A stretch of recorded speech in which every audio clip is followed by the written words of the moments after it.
Hi, and welcome to the Boardroom Radio Entrepreneur Series. I'm Cameron Young. Today we speak to Jamie Warner.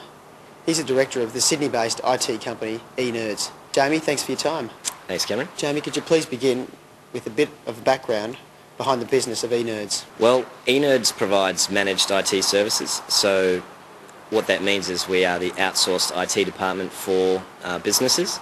So we support businesses sized between 50 and 250 users and provide services like desktop support, maintenance and consulting. Under the consulting banner, we look at a business's infrastructure, so their servers and architecture, etc. So some of the things that we look at are disaster recovery, email solutions, archiving, security and hardware and software solutions. So we'll provide the one-stop shop type IT department on an outsourced basis to those sort of businesses. Jamie, eNerds was recently placed in the BRW Fast 100. Can you tell us how you've managed to grow the business into the success that it is today? Well, I suppose there's a number of ingredients that go into making a business successful. For us, when we first started, I was 22, didn't have a lot of knowledge, and certainly had a base business concept of what we wanted to do, which was provide affordable IT support for small businesses. Over the years, I think the reason why we've grown is definitely the enthusiasm we had for the idea and just the enthusiasm in general for wanting to run your own business. And certainly as time progressed, we made a strong effort to provide a professionalism that we felt wasn't indicative of some of our competitors in the marketplace. We put a strong focus on the systems that we developed for the business so that we could provide a much more efficient, responsive, proactive service. And certainly, I suppose, look, along the way, there's a bit of luck. Staff, you need the right resources surrounded to make the business successful. From my perspective, I was lucky enough to have my brother, who actually, probably about 6 months after I started, came on board in an IT capacity.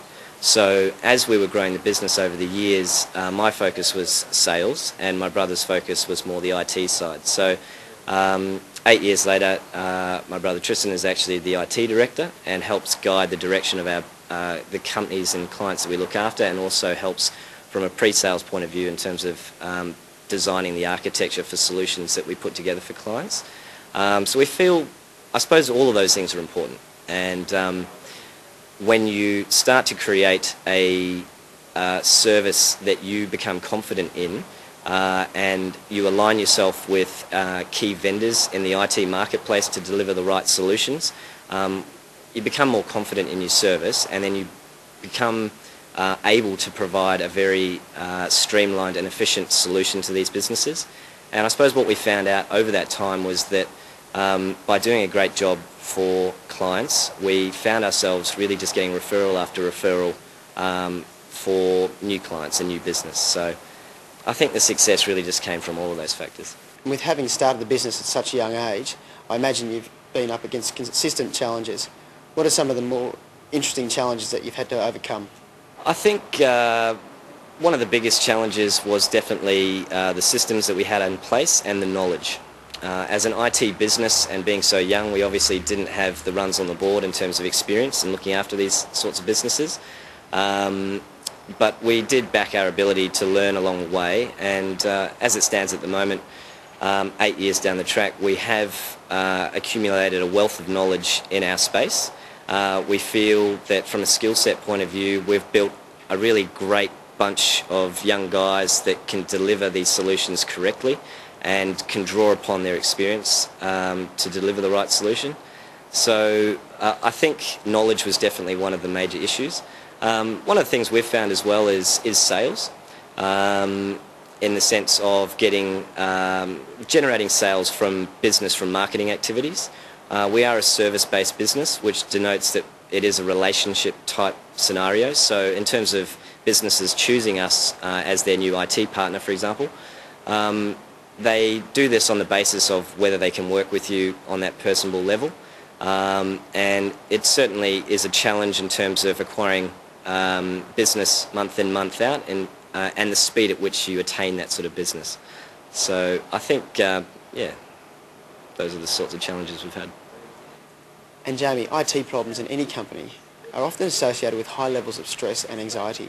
How hard is it to constantly be exposed to this from a variety of sources, both from companies and industries? Yes, you're right.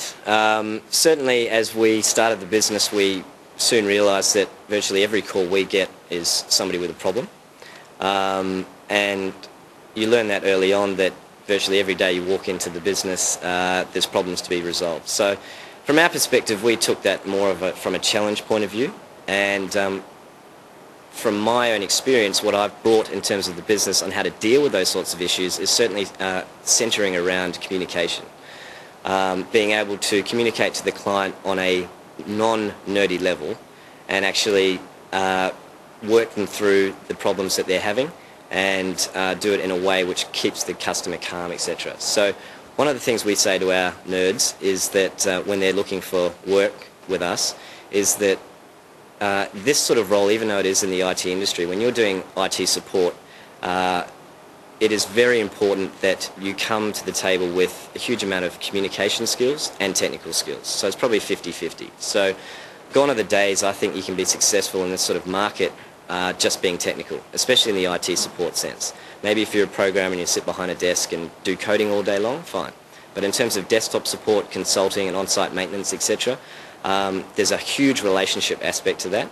And clearly, as you've said, there's always an issue, there's always a problem, and it's being able to work through that with the customer in a normal level without all the IT jargon, which frustrates customers, and again, make them calm in those sort of situations. So. And Jamie, there has been an increasing trend to outsource IT, particularly from small businesses. Why do you think this has been prevalent? And do you think it's necessary for companies to have an in-house IT person? Look, I think there is definitely a level in terms of the number of staff that you have that potentially having an IT department is warranted. But we've found up until about 200, 250 users, there still is the need to outsource some components of that infrastructure. A lot of the businesses we come across these days, they're large in the sense that they have that number of staff, but they may be split over 6 or 7 or 8 locations. And what that means is that you've got all these different locations around Australia you need to look after. So certainly having one IT person or an IT manager and a support person in the head office doesn't generally help provide the overall service for these businesses with locations around the place. So from that perspective, there's definitely a need. Skill set's one of those things. What we find often is that a lot of the businesses we deal with that may have internal resources, they haven't kept up pace with what's going on in the market with some of the new solutions, particularly backup, security, disaster recovery is a big thing. And they don't seem to have figured out the new solutions that are available to them. So from that perspective, from a consulting perspective, there's generally a need for these larger companies too. Always a need for small business, because you're never going to pay for someone if you've only got 10, 20, 30 staff. It's just too expensive. And Jamie, in this economic downturn, has eNerds been affected by companies tightening their purse strings? Look, there's no doubt there are some organisations that have cut expenditure and certainly are trying to have a more streamlined approach to their IT spend on an annual basis. Certainly the last few months in the current climate have pushed people to do so. But what we've found is that most of the businesses we've been looking after have fairly strong business models. They seem to have, I suppose, full sales pipelines for next year, and the feedback we're getting is that it's quite positive, and from that perspective we're still seeing a definite continual IT spend for infrastructure, hardware, software, etc., and of course services. And where would you say eNerds will be in 5 years? Well, big question. Look, for us, we are Sydney-based at the moment. We provide an Australia-wide and New Zealand service. We've built up a network of engineers throughout Australia and New Zealand that we draw upon to do a lot of our support requirements.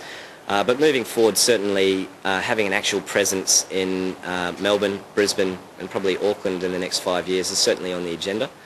And that's to provide our IT support and integration services, etc. On the other side of things, we're actually launching a web hosting business, eNerds.com, and we certainly see that that is a service we want to provide globally via the web as well. So we're hoping to make that a bit of a success. Finally, Jamie, what are some of the more inspirational stories, or where have you gained your inspiration from over the course of your business career? Look, I suppose, firstly, in terms of getting into the business at such a young age, I suppose I was motivated, probably with most entrepreneurs, you just have this deep feeling of wanting to do something yourself. But that entrepreneurial spirit, I think, was shaped by certainly my parents. We're actually from New Zealand, and from New Zealand, don't hold that against me, you do find that just being a smaller population, the entrepreneurial spirit is quite alive and kicking over there. So when we came to Australia, I think that was always a part of my life. So in terms of drawing some inspiration and to do your own thing, I think that was definitely from my parents. But moving forward, as I got into business and tried to do my own thing, I think I really just drew inspiration from other businesses that were being successful out in the marketplace. And it didn't necessarily mean businesses in IT, it could be any sort of business. If they had a great brand and they seemed to be doing well at whatever they were doing, I found that quite inspiring and certainly kept the fire going in terms of trying to make what I was doing a success.